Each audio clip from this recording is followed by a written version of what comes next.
everyone, it's Pastor Tabitha, and it is great to be here with you today. Today's Bible passage comes from John chapter 15, verses 9 through 17. And it talks about how Jesus' love is the real deal. It says this: I loved you as the Father has loved me. Now remain in my love. I have obeyed my Father's commands, and I remain in his love. In the same way, if you obey my commands, you will remain in my love. I have told you these things so that you can have the same joy that I have. I want your joy to be the fullest joy. This is my command: love each other as I have loved you. The greatest love a person can have is to die for his friends. You are my friends, and I want you to do what I command you. I don't call you servants now. A servant does not know what the master is doing. But I now call you friends because I have made known to you everything I have heard from my Father. You did not choose me. I chose you. I gave you this work I gave you this work. Go and produce fruit. I want you to produce fruit that will last. Then the Father will give you anything you ask for in my name. This is my command. Love each other. Right? So this passage seems really simple. Okay? But first off, this also says the word command a whole lot, right? And in our humanness, in our fallenness, in our brokenness, whatever you want to call it, whenever we hear the word rule or command or submit, automatically we're just like, ugh, right? Because we don't want to. We don't want to live according to everybody else's rules. We don't want to have to follow directions. And in some ways, like, we understand that, right? We're our own people. We're like, I make my own decisions. I do what I want to do. You can't control me, right? That's our human nature. That's who we are. That's really not much that's going to change because, well, sin is a factor. And so when we hear Jesus saying, this is my command, or this is my rule, automatically we put up our guard. Especially because, Jesus, you want me to love somebody, right? Or it's even easy to say, like, you're commanding me to love someone. Yeah, sure, I love everyone. And so we're kind and we're gentle and we're respectful, which are all showing love, but we all build walls too, right? And when we build walls, it's saying, like, I love you and I'm going to talk to you and I'm going to treat you kind and well, but I'm not going to let you into my life. Because to let you into my life makes me vulnerable to you, makes it so that you know things about me. And so we somewhat recoil at this notion of following God's command to love.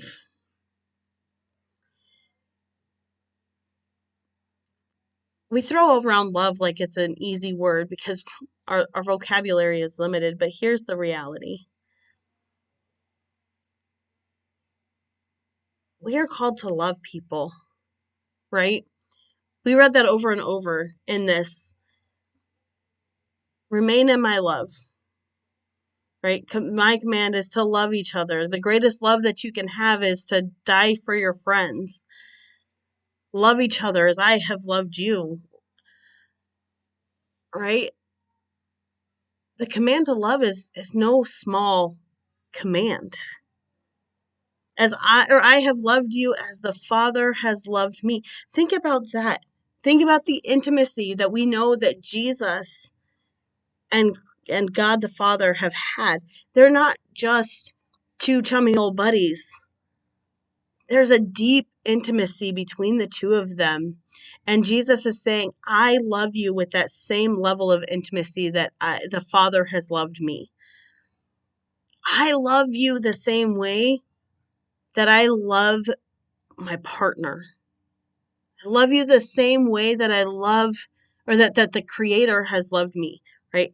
I love you deeply. I love you intimately.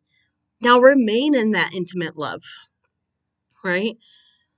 But we know that love is a two-way street. And often if we're not receiving love, it's hard to give love. That's how we know it's a two-way street. But think about that. What does it mean to remain in the love of Christ? Well, to remain in the love of Christ is to remain in his obedience, or remain in obedience to him. It's to listen to him. It's to trust him. It's to follow him. It's to do what he does, right? The greatest form of, or the best way you know somebody loves you is when they become like you. So Jesus is saying, remain in my love, be like me. And as we remain in God's love, we become so saturated with it that we can't help but to become like him. It says, I've obeyed my Father's command and I remain in his love. In the same way, if you obey my commands, you will remain in my love, right? This isn't like if you want me to love you, you have to do what I ask you to do. No, it's you, if you truly love me, then out of habit, you will do what I ask you to do. You will do this because I love you. What a beautiful understanding of love that is. It's kind of like when a parent says to their child, hey, go and get this thing for me, right? The kid could say no, but because they love their mom and dad and because they want to please, they'll run and they'll do it without hesitation and come back and they'll tell you, I did it, right? When we remain in the love of God, our nature will be to do what he asks us to do. And when we do what he asks us to do, we have this pure joy, because for better it is to give than it is to receive, right? So the more we live as Christ, the more we remain in his love, the more we become like him, the more full of joy we are, because we're living in a dual relationship with Christ, where we give him our best and we receive his love and his blessing, right? His love isn't conditional on doing our best. But that's when we understand the joy of the Lord the most, is when we do what he asks. And then it goes on to say, this is my command. This is what I'm asking you to do. Love each other as I have loved you. The greatest love a person can show is to die for his friends. So again, we see Jesus' love played out on the cross. No greater love is there than this, than for Jesus to die on our sins. Or die on the cross for our sins. No greater love than this, than we lay down our own lives for our friends. Not just for our friends, right? Jesus didn't just die on the cross for his friends. He died for all. And so it's saying the best way you can show somebody love is to be willing to go to the nth degree for them. To be willing to say, I love you so much that I will go out of my way to give you what it is that you need. Sometimes that's tough. And it's tough because that means that we have to be willing to be completely vulnerable with them. To say, I love you so much that my life is going to be put on hold for you and for what you need.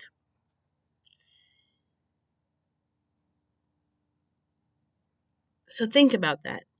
We're no longer servants. We're not slaves to God. We're not puppets in his game. We are his children. We are his friends, and he loves us deeply. He loves us intimately. He loves us to the point of being sacrificed on the cross for us. And so, what a greater way to show God love than to emulate him and to say to those that are around us, I love you so much that I will do these things that make me uncomfortable so that you can see God's glory played out in my life. And so he says, I want you to go and produce fruit that will last. Love each other. When you love somebody, you see growth in them. You see a change in them because they trust you with their whole being. So the command, the ask is, remain in my love. And because you remain in my love, go and love others in the same way. And loving others is an easy concept, but it's a difficult application. So I ask you to challenge yourself with this week. Who in your world needs you to love them? Who in your world is it going to be difficult to love, but that they need your love in order to see the love of God played out in their life? Thank you guys, and as always, the children's curriculum is in the comment section or the description, as is the adult Sunday school guide. Feel free to check those out and use them for whatever it is that you need, and I will see you all next week.